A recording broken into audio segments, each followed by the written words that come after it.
तो दोस्तों एक सवाल है, क्या दिल्ली का बॉम्ब ब्लास्ट सिर्फ एक टेरर अटैक था या फिर इलेक्शन सीजन में एक परफेक्ट प्लानिंग था सिग्नल देने का। आज की इस वीडियो में हम Bihar election, Delhi bomb blast और बीजेपी की जीत और वोट चोरी का प्रोटेस्ट, इन सभी के बीच में एक हिडन कॉन्टेक्ट को डिकोड करने वाले हैं। हाँ, ऐसे कुछ बातें जो न्यूज़ चैनल्स में नहीं दिखाए जाते, उस सभी बातें आज हम आप लोगों के सामने बताने वाले हैं, जो आज तक आपको किसी मीडिया चैनल ने नहीं बताया होगा।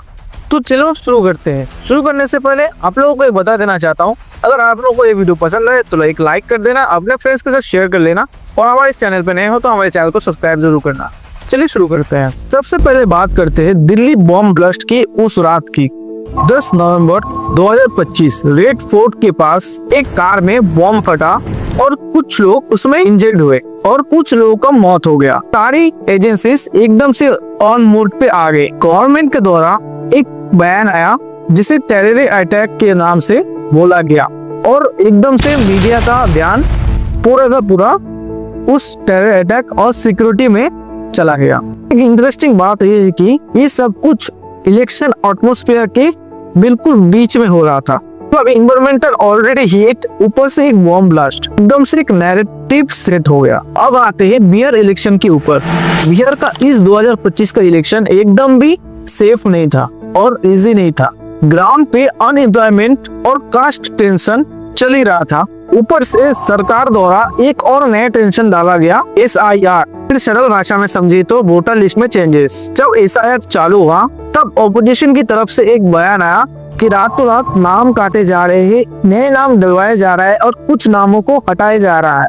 और दिल्ली में जब बॉम्ब ब्लास्ट हुआ उसी एग्जैक्ट टाइम पे दिल्ली में एक प्रोटेस्ट चल रहा था जिसे वोट चोरी की प्रोटेस्ट के नाम से जाना जा रहा था। एक तरफ वोटर्स का रूलिंग गवर्नमेंट से ट्रस्ट उठने लगा था, ऊपर से एक नया ट्विस्ट, बॉम्ब ब्लास्ट होना दिल्ली में। और बॉम्ब ब्लास्ट होने की वजह से पूरी major security high alert on mode पे आ चुका था। थर्ड सेगमेंट में जानेंगे कनेक्शन के बारे में, बॉम्ब ब्लास्ट इलेक्शन में बीजेपी का जीत हासिल करना, राहुल गांधी का वोट चोरी को लेके और इलेक्शन लगाना। टाइमिंग को देखिए, everything happened together, blast, election और प्रोटेस्ट, तीनों में कनेक्शन है या फिर कोई पैटर्न। ब्लास्ट के तुरंत बिहार में सिक्योरिटी ऑन मोड पे, अलर्ट मोड पे आ गया और एकदम से पब्लिक का मूड स्विफ्ट हो गया, क्योंकि पब्लिक को हमेशा से सेफ्टी और सिक्योरिटी पे सबसे ज्यादा ध्यान रहता है कि हम कैसे सेफ रहेंगे और हम कैसे सिक्योर रहेंगे, इस पे पब्लिक का सबसे ज्यादा ध्यान रहता है। और जब मूड सेफ्टी और सिक्योरिटी पे रहता है तब सबसे ज्यादा फायदा कौन सा पार्टी उठाता है? जो रूलिंग पार्टी, एग्जैक्टली जो रूलिंग पार्टी होता है वो लेता है। और इस टाइम पे रूलिंग पार्टी कौन था? बीजेपी। ऑपोजिशन स्पीड बुलाता है और बार बार वोट चोरी का एलिगेशन लगाता रहता है। लेकिन ब्लास्ट के बाद पूरा मीडिया का ध्यान कहाँ चला गया? सिक्योरिटी एंड सेफ्टी के ऊपर। पूरा ध्यान टेररिज्म पे शिफ्ट हो गया। वोट चोरी वाली बात राहुल गांधी की बैकग्राउंड पे चला गया। पॉलिटिकल पार्टियों में और पॉलिटिक्स में सबसे बड़ी वेपन होता है कि और पब्लिक का जो अटेंशन है उसको डाइवर्ट कर देना। अगर आज कोई मुद्दा चल रहा है जिससे एक पार्टी को हानि हो सकता है तो हम क्या करेंगे, कुछ ऐसा कुछ कर देंगे जिसकी वजह से लोगों का माइंड उस चीज से हटके, जिस चीज पे प्रोटेस्ट वगैरह चल रहा है, हटके दूसरे साइड चला जाए। जैसे दिल्ली में बॉम्ब ब्लास्ट हुआ तो राहुल गांधी का जो वोट चोरी का प्रोटेस्ट चल रहा था उसको सडनली लोग बुला दिया और उस समय सिर्फ सिक्योरिटी, सेफ्टी और टेररिज्म की बातें चलने लगी पूरी मीडिया में। इलेक्शन के समय पब्लिक का माइंडसेट बहुत ही ज्यादा लिरेजिक होता है। जैसे ब्लास्ट हुआ, ब्लास्ट के बाद तुरंत लोगों का लॉजिकली दिमाग चलना शुरू किया और लोगों को बस एक ही चीज लगने लगा, जॉब डेवलपमेंट तो इम्पोर्टेंट है, लेकिन अगर आप सेफ ही नहीं रहोगे, आप अगर सिक्योरिटी में ही नहीं रहोगे, आपकी कोई सिक्योरिटी नहीं है, कोई सेफ्टी नहीं है, कोई कब आके मार दे रहा है आपको, तो अब जॉब और डेवलपमेंट में क्या करोगे? तब भाई तुम अगर जिंदा रहोगे तभी ना तुम उस चीज का यूज कर पाओगे। यही शिफ्ट बीजेपी को इस साल बिहार इलेक्शन में जीतने से सबसे ज्यादा मदद की, क्योंकि बीजेपी का हमेशा का एक ही बात है, सिक्योरिटी और नेशनलिज्म को सपोर्ट करना। कांग्रेस के द्वारा वोट चोरी का नैरेटिव चलाया गया, लेकिन ब्लस्ट के बाद उस चीज पे लोगों का ध्यान जाना बंद होकर लोगों का ध्यान सिर्फ एक ही चीज पे गया, सिक्योरिटी और सेफ्टी। रिजल्ट क्या मिला? ऑपोजिशन का नैरेटिव मर गया और बीजेपी का नैरेटिव स्ट्रांग हो गया। बात करते कैसे बीजेपी ने स्ट्रांग जीत हासिल किया। बिहार में बीजेपी का वॉर रूम कई मंथ पहले ही एक्टिव हो चुका था। बूथ मैनेजमेंट, फर्स्ट मैनेजमेंट और माइक्रो टारगेटिंग सब रेडी था। दिल्ली में ब्लस्ट के बाद बीजेपी द्वारा एक ही बात बोला गया, आपको सुरक्षित कौन रखेगा? हम रखेंगे आपको सुरक्षित, आप सिर्फ हमें वोट दीजिए।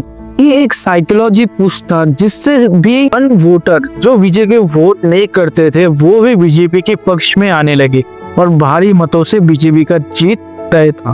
और देश में सिर्फ 4 से 5 प्रॉब्लम्स चल रहे थे, अनएम्प्लॉयमेंट, इंफ्रास्ट्रक्चर, वोट चोरी, करप्शन। लेकिन पब्लिक का ध्यान सिर्फ एक ही चीज पे आ गया और वो था सिक्योरिटी एंड सेफ्टी। और सबको पता है अगर हम हिंदुओं को कोई सिक्योरिटी और सेफ्टी दे सकता है तो सिर्फ एक ही पार्टी है, जिस पार्टी का नाम है बीजेपी। और ब्लस्ट के बाद जिसे गोदी मीडिया कहा जाता है, उनकी तरफ से भी कई सारे नैरेटिव को सेट किया गया, नैरेटिव को दिखाया गया, फैलाया गया कि अगर हिंदुओं को इस देश में रहना है तो बीजेपी को सपोर्ट करना है। कई सारे फेक लाइंस दिखाए गए, नैरेटिव सिक्योरिटी वाला पुश किया गया, लोगों के सामने डिबेट किया गया और डिस्कशन किया गया और फेक एनालिसिस दिखाने लगे, जिसके बाद लोगों का माइंडसेट चेंज हो गया और माइंडसेट पुश हो गया, एक जगह से दूसरों से शिफ्ट हो गया। वोट चोरी का जो क्लेम था राहुल गांधी के द्वारा, उससे लोगों का ध्यान सेफ्टी एंड सिक्योरिटी पे शिफ्ट हो गया। तो यहाँ पे एक सवाल खड़ा होता है कि क्या दिल्ली बॉम्ब ब्लास्ट का टाइम कॉन्सिडेंट था या किसी ने जाने अनजाने में एक नैरेटिव फैलाने के लिए उस चीज का प्लानिंग किया? क्या ब्लस्ट ने वोटर्स का मूड टर्न किया? क्या ब्लस्ट के बाद प्रोटेस्टरों की आवाज दब गई? इस चीज का परफेक्ट बेनिफिट एक पॉलिटिकल पार्टी को ही मिला?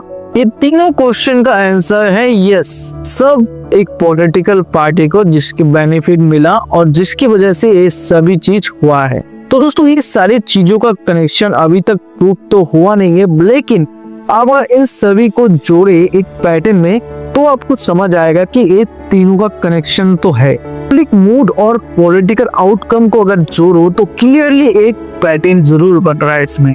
Delhi blast, public fair, security agenda, election mood Swift और आखिर में बीजेपी विन।